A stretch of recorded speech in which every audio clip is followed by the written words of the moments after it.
4ஆம் அதிகாரம். இவைகளுக்கு பின்பு இதோ பரலோகத்தில் திறக்கப்பட்டிருந்த ஒரு வாசலை கண்டேன். முன்னே எக்காள சத்தம் போல என்னுடனே பேச நான் கேட்டிருந்த சத்தமானது, இங்கே ஏறி வா, இவைகளுக்கு பின்பு சம்பவிக்க வேண்டியவைகளை உனக்கு காண்பிப்பேன் என்று விளம்பினது. உடனே ஆவிக்குள்ளானேன்.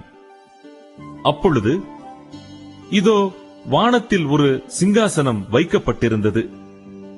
அந்த சிங்காசனத்தின் மேல் ஒருவர் வீற்றிருந்தார். வீற்றிருந்தவர் பார்வைக்கு வச்சிரக்கல்லுக்கும் பதுமராகத்துக்கும் ஒப்பாயிருந்தார். அந்த சிங்காசனத்தை சுற்றி ஒரு வானவில் இருந்தது.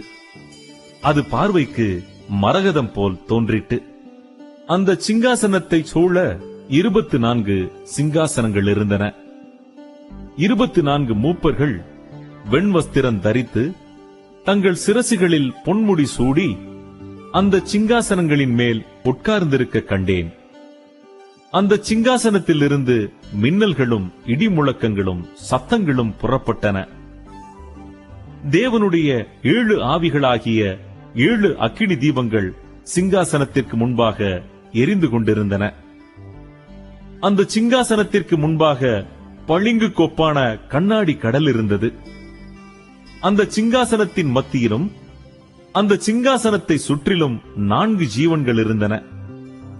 அவைகள் முன்புறத்திலும் பின்புறத்திலும் கண்களால் நிறைந்திருந்தன. முதலாம் ஜீவன் சிங்கத்திற்கு ஒப்பாகவும், 2ஆம் ஜீவன் காளை கொப்பாகவும், 3ஆம் ஜீவன் மனுஷ முகம் போன்ற முகமுள்ளதாகவும், 4ஆம் ஜீவன் பறக்கிற கழுகுக்கு ஒப்பாகவும் இருந்தன.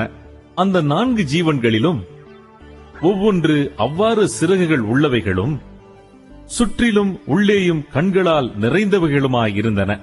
அவைகள் இருந்தவரும் இருக்கிறவரும் வருகிறவருமாகிய சர்வ வல்லமையுள்ள தேவனாகிய கர்த்தர் பரிசுத்தர் பரிசுத்தர் பரிசுத்தர் என்று இரவும் பகலும் ஓய்வில்லாமல் சொல்லிக் கொண்டிருந்தன.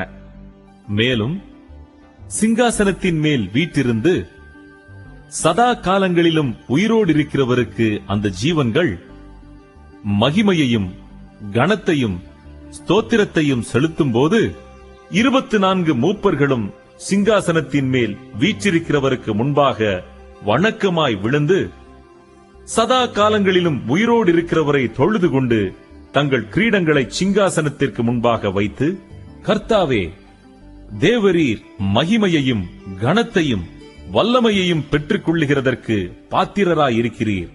நீரே சகலத்தையும் சிருஷ்டித்தீர். உம்முடைய சித்தத்தினாலே அவைகள் உண்டாயிருக்கிறவைகளும் சிருஷ்டிக்கப்பட்டவைகளுமாயிருக்கிறது என்றார்கள்.